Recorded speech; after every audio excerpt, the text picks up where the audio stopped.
اللہ الرحمن الرحیم یا ایہا الناس قد جاءکم برہان من ربکم وانزلنا الیکم نورا مبینا آمنت باللہ صدق اللہ العظیم۔ حضرات گرامی قدر، آج میں آپ کی خدمت میں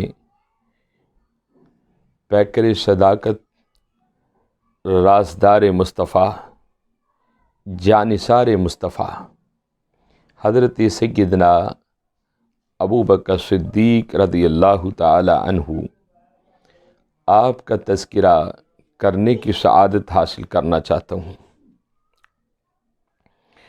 نبی معظم رحمت عالم صلی اللہ علیہ وسلم آپ سے بہت پیار کرتے تھے۔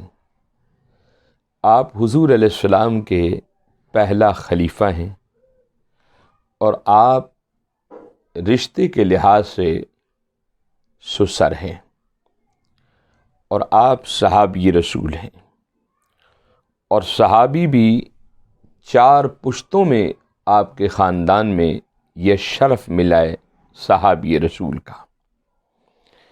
ایک دن ابو جہل بارگاہ مصطفیٰ کریم صلی اللہ علیہ وسلم میں آیا اور حضور کا چہرہ دیکھ کر کیا کہتا ہے؟ الیاذ باللہ، الیاذ باللہ، کہ اے محمد بن عبداللہ، دنیا میں آپ جیسا بدصورت نہیں دیکھا۔ حضور علیہ السلام کیا فرماتے کہ صدقتا، کہ تم سچ کہتے ہو۔ اب وہ چلا گیا، تھوڑی دیر میں کیا دیکھا کہ آپ کی بارگاہ میں آپ کے یار غار آ گئے، حضرت امیر المؤمنین سیدنا صدیق اکبر تشریف لائے، اور حضور کے چہرے کی تلاوت کرنے کے بعد کیا کہتے ہیں؟ آقا، میں پوری دنیا کو میں نے چھانا ہے، لیکن میرے آقا جیسا کوئی حسین نہیں ہے، میرے آقا کا چہرہ جیسا کسی کا چہرہ نہیں ہے۔ حضور بڑے بڑے حسن دیکھے ہیں، پر آقا آپ جیسا کوئی حسن نہیں ہے۔ حضور نے فرمایا کہ صدقتا، کہ ابو بکر تم سچ کہتے ہو۔ تھوڑی دیر میں ایک صحابی اٹھا اور اٹھ کر کیا کہتا ہے؟ یا رسول اللہ صلی اللہ علیہ وسلم، کہ ہمارے ماں باپ آپ پر قربان ہو جائیں۔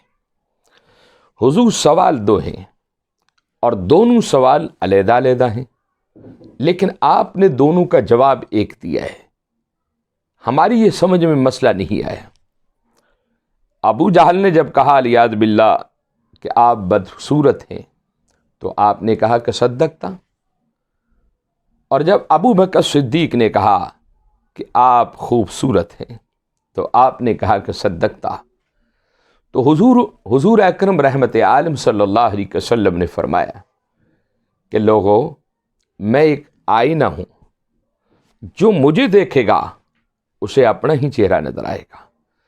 ابو بکر نے جب دیکھا مجھے، اسے اپنا ہی چہرہ نظر آیا، اور جب صدیق اکبر نے ایمان کی نگاہ سے دیکھا، محبت کی نگاہ سے دیکھا، تو حضرت ابو بکر صدیق کو اپنا ہی چہرہ نظر آیا۔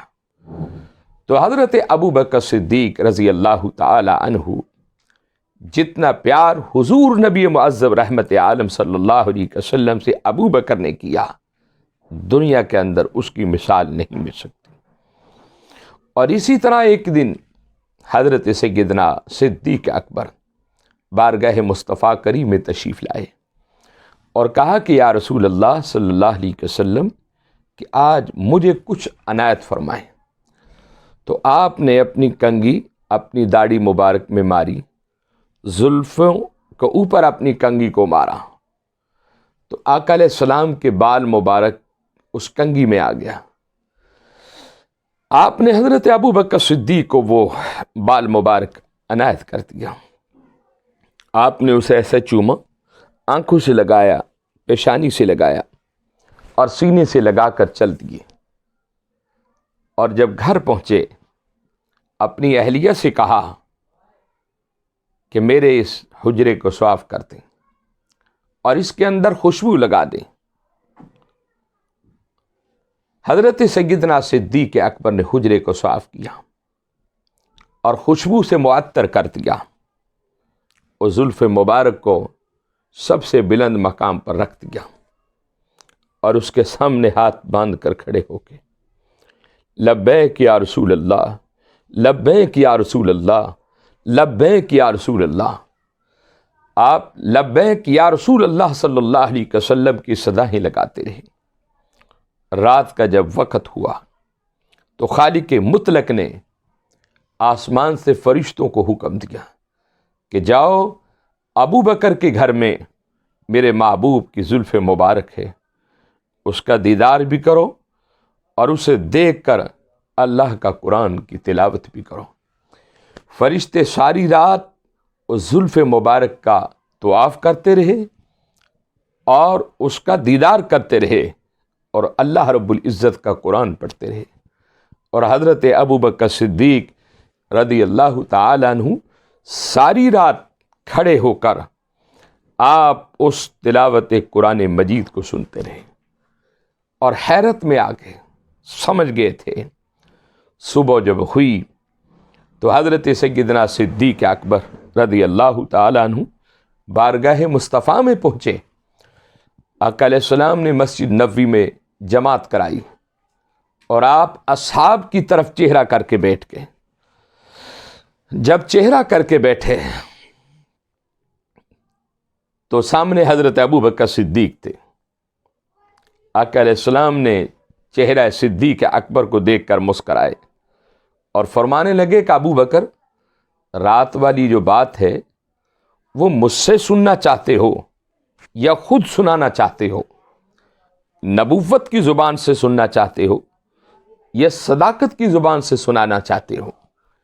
تو حضرت ابو بکر صدیق یوں ہاتھ باندھ کر کھڑے ہو گئے اور کہا کہ یا رسول اللہ صلی اللہ علیہ وسلم، اگر آپ سنائیں گے اس کا لطف ہی اور ہوگا۔ تو نبی معظم علیہ السلام نے فرمایا کہ اے ابو بکر، جو میری زلف مبارک کا تم بال لے کر گئے تھے، تم نے اس کو خوشبو لگائی، بلند مقام پر رکھ دیا، ساری رات آسمان کے نوری فرشتے اس کا طواف کرتے رہے اور اس کا دیدار کرتے رہے اور اللہ کا قرآن پڑھتے رہے۔ تو فرمایا کہ اے ابو بکر صدیق، تم کتنے خوش قسمت ہو کہ تمہارے گھر میں آسمانی فرشتے اللہ کا قرآن پڑھتے رہے۔ اب توجہ طلب سوال یہ ہے کہ جس رسول کے ایک بال کی یہ شان ہے، اس رسول پاک کے پورے جسم اطہر کا کیا مقام ہوگا؟ جس رسول معظم کے ایک بال میں یہ برکتیں ہیں، اس رسول پاک کے پورے جسم اطہر کی کیا برکتیں ہوں گی؟ آج ضرورت ہے کہ ہم اللہ کا قرآن کثرت سے پڑھا کریں۔ اللہ کے قرآن میں بڑی برکت ہے، اور قرآن پاک کی جو برکات ہے آپ کو اس دنیا میں بھی کامیاب کرے گی، روز محشر میں بھی کامیاب کرے گی۔ وآخر دعوانا الحمد للہ رب العالمین۔